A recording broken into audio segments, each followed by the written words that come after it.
Nos últimos anos, os esportes radicais tornaram-se cada vez mais populares.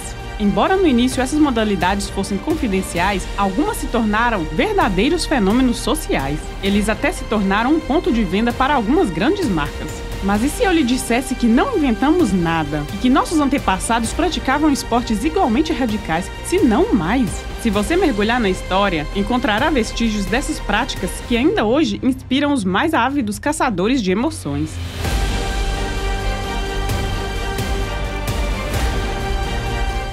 Traduzida para o grego antigo, a palavra pancrácio significa tudo e força. Portanto, pode-se dizer que era o esporte onde valia tudo, desde que você provasse sua força. Para derrotar seu oponente, era permitido usar todos os tipos de golpes: luta no chão, torções, técnicas de boxe, golpes violentos ou até mesmo fatais. Apenas mordidas e arrancamento de olhos eram proibidos. Em resumo, o pancrácio era um pouco como o MMA da antiguidade. Antes de praticar esse esporte em nível olímpico, os gregos tinham de passar por um processo de iniciação muito violento. O não iniciado era colocado no meio de um círculo de lutadores experientes, que por sua vez tinham que lutar contra o aspirante. Ao ritmo de tambores infernais, os ciclos de combate se sucediam, aproximando-se uns dos outros, e a violência não parava de se intensificar. Podemos imaginar que o rito de iniciação chegava ao fim quando o lutador no centro desmaiava de exaustão ou nocauteado pelos golpes de seus futuros companheiros. Os atletas treinavam regularmente em ginásios semelhantes aos nossos, socando sacos de pancadas, mas raramente usando luvas ou outro tipo de proteção. A luta podia ocorrer em pé, mas também no chão, misturando técnicas de boxe e luta livre. Os lutadores não hesitavam em dar golpes terríveis uns nos outros, com o objetivo de que o oponente não se levantasse novamente. Se nenhum dos participantes quisesse admitir a derrota, a luta terminava ao pôr do sol. Não havia vitórias por pontos, ou por nocaute, ou por desistência. O pancrácio era um dos principais eventos dos Jogos Olímpicos. Entre os combates de luta livre e a famosa maratona, era um esporte de prestígio no qual os atletas competiam nus e com os cabelos puxados para trás. Houve 2 campeões olímpicos que deixaram sua marca na história. O primeiro foi Polidamas de Skotusa, campeão olímpico em 408 a.C. Dizia-se que ele era rival de Heracles, que havia enfrentado leões e parado touros com suas próprias mãos, e que ele tinha quase 2 metros de altura. Disse que o homem morreu em uma façanha final, salvando seus amigos do colapso de uma caverna ao tentar sustentá-la. O Francis Ngannou da antiguidade. O segundo campeão olímpico foi ninguém menos que o famoso Milon de Crotona, um discípulo de Pitágoras que viveu no final do século VI a.C. Ele era conhecido na Grécia Antiga por sua força e poder. Ao longo dos séculos, a vida desse homem se tornou um mito. Disse que Milon era tão forte que podia levantar uma vaca ou que ninguém conseguia arrancar um pedaço de frutas de suas mãos. Diz a lenda que a morte do atleta foi causada por seu orgulho, no estilo Conor McGregor. Confiando em sua força, Milon tentou dividir uma árvore em 2, e quando conseguiu realizar sua tarefa com bravura, a árvore se fechou em suas mãos, portanto, aprisionando o homem, que ficou à mercê dos animais selvagens, que certamente o devoraram. Popularizado na Roma Antiga graças aos famosos jogos de circo, as origens das corridas de bigas são muito mais antigas, com as primeiras referências ao esporte datado do século 8 a.C., nas histórias de Homero. Elas foram incluídas nos antigos Jogos Olímpicos já em 620 a.C.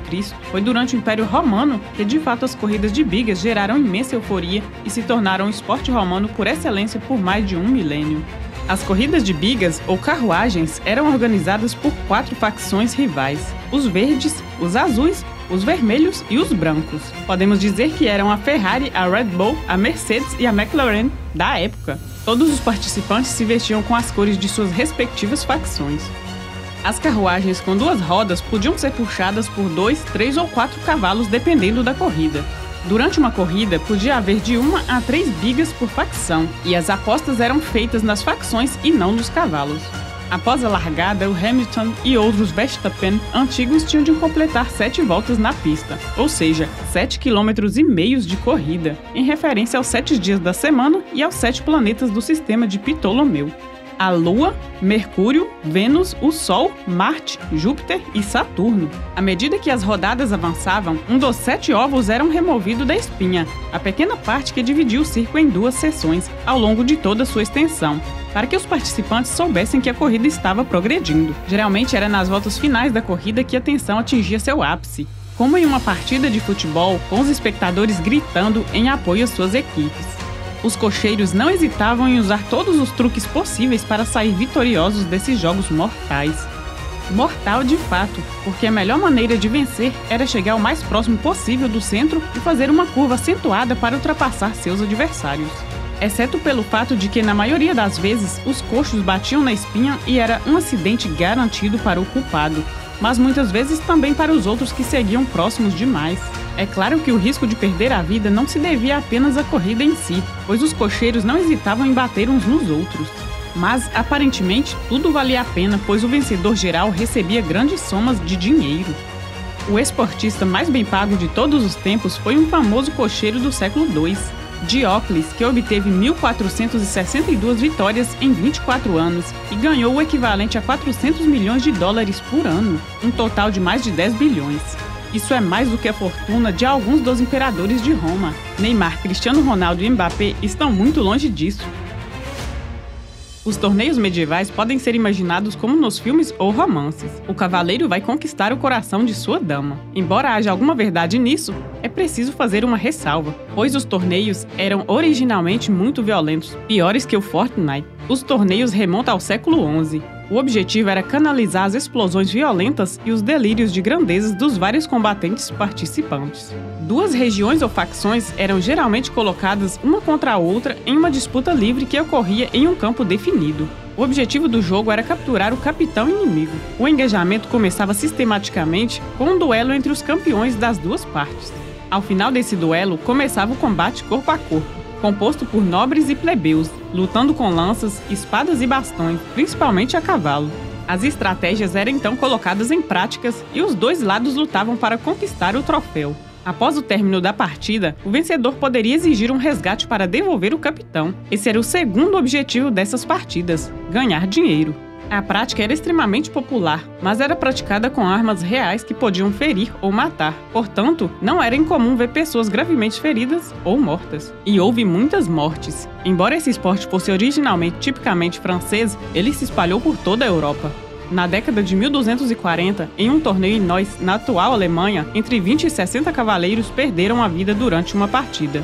À medida que os torneios se tornavam populares, cada vez mais nobres participavam e perdiam suas vidas. E o sangue dos nobres era precioso naquela época. É por isso que a igreja tentou proibir a prática desses esportes, excomungando os famosos mortos no torneio de Neuss, por exemplo. Isso foi, pelo menos inicialmente, completamente ineficaz, pois os nobres continuaram a participar. Os torneios atraíam nobres de toda a Europa, e o que estava em jogo era a glória, o dinheiro ou favores de uma jovem donzela. Não era incomum que um torneio reunisse várias centenas de cavaleiros. Após o acidente fatal de Henri II da França, Catarina de Médicis proibiu todos os torneios e justas em solo francês, depois em toda a Europa. Como conclusão desses antigos esportes radicais, citamos as palavras do saudoso Ayrton Senna. A sensação de perigo é emocionante. O desafio é encontrar novos perigos. Por hoje é tudo, obrigado por assistir este vídeo e, como sempre, até a próxima!